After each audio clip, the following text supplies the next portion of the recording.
Salam Bapak Ibu, Saudara dan Saudari, sahabat-sahabat garam dunia yang terkasih. Hari ini kita bersama merayakan peringatan Santo Basilius Agung dan Santo Gregorius Nazianze, Gregorius Agung. Dan Injil hari ini menampilkan Yohanes Pembaptis yang dengan tegas dia menolak semua gelar agung yang ditawarkan kepadanya.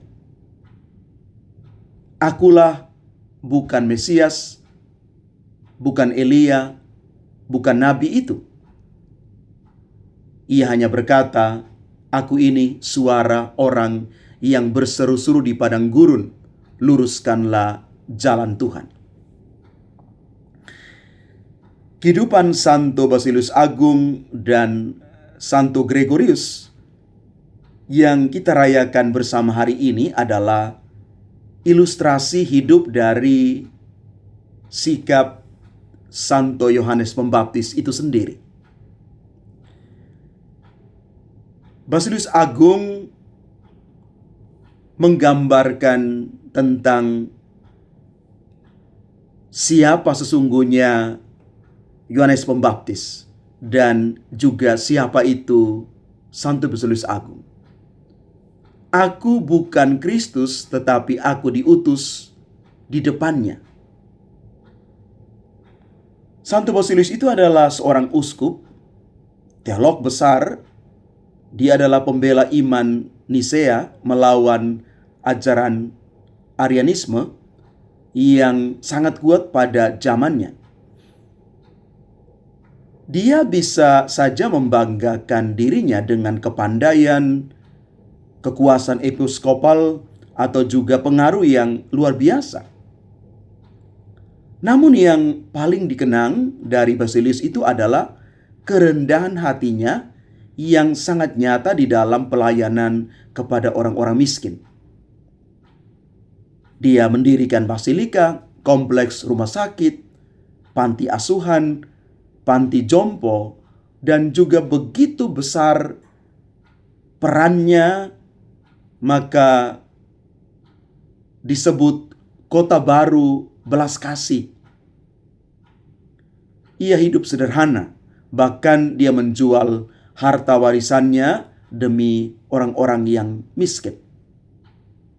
Seperti Santo Yohanes, Basilius itu tahu, ia harus makin besar, tetapi aku harus semakin kecil. Semua kepandaian dan kuasanya dia gunakan hanya agar Kristus dikenal dan dikasihi. Dari Santo Gregorius, kita boleh belajar tentang suara yang berseru. Suara kenabian yang berseru-seru di padang gurun. Santo Gregorius ini adalah sahabat dari Santo Basilius sejak mereka masih muda. Santo Gregorius dikenal sebagai seorang teolog karena khotbah-khotbahnya yang mendalam tentang Allah Tritunggal. Namun diceritakan ia sangat takut ketika ditunjuk sebagai seorang uskup. Ketika dipilih menjadi uskup Konstantinopel, dia merasa dirinya tidak layak karena dia lebih suka hidup kontemplatif di padang gurun, di dalam keheningan, di dalam kesunyian doa dan meditasi. Maka ia pernah menulis demikian, aku hanyalah suara, bukan sabda. Suara itu akan lenyap, tetapi sabda tetap untuk selama-lamanya. Santo Gregorius mengalami penganiayaan hebat karena dia mempertahankan iman akan Kristus. Namun dia tetap berkhotbah dengan lembut dan penuh kasih. Dia benar-benar menjadi suara yang berseru agar orang-orang mengenali Kristus yang berdiri di tengah-tengah mereka, meski tidak dikenali. Bapak, Ibu, saudara-saudari terkasih,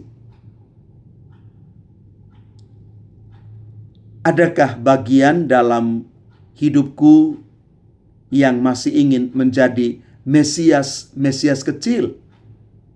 Ingin dipuji, diakui, dianggap penting. Mari kita bertanya diri. Di tengah dunia yang bising ini, apakah aku bersedia menjadi suara yang berseru di padang gurun?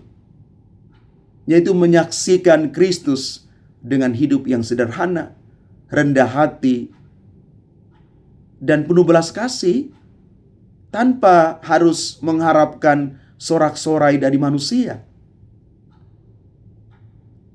Kristus berdiri di tengah-tengah kamu, tetapi kamu tidak mengenalnya. Ia hadir dalam wajah orang-orang yang sederhana, sakit, miskin, terbuang, keluarga yang terluka, mungkin juga anggota komunitas dan rekan kerja yang sulit. Mampukah kita mengenal Kristus hari ini? Maka mari terinspirasi dari doa Santo Gregorius, kita mau mendoakan doa ini. Tuhan Yesus Kristus, sabda yang kekal, Engkau berdiri di tengah kami, namun kami sering buta.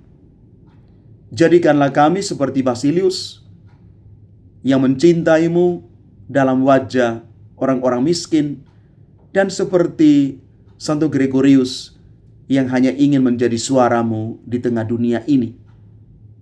Buatlah kami semakin kecil agar Engkau, Tuhan, semakin besar dalam hidup kami. Mari Bapak, Ibu, saudara-saudari terkasih, semoga semangat Santo Basilius dan Gregorius sungguh-sungguh menginspirasi kita. Bagaimana kita siap menjadi orang-orang yang meluruskan jalan bagi Tuhan, terlebih dahulu dengan memperbaiki cara hidup kita, dengan belajar rendah hati dan mengasihi sesama lewat cara-cara yang sederhana. Tuhan memberkati kita sekalian. Amin.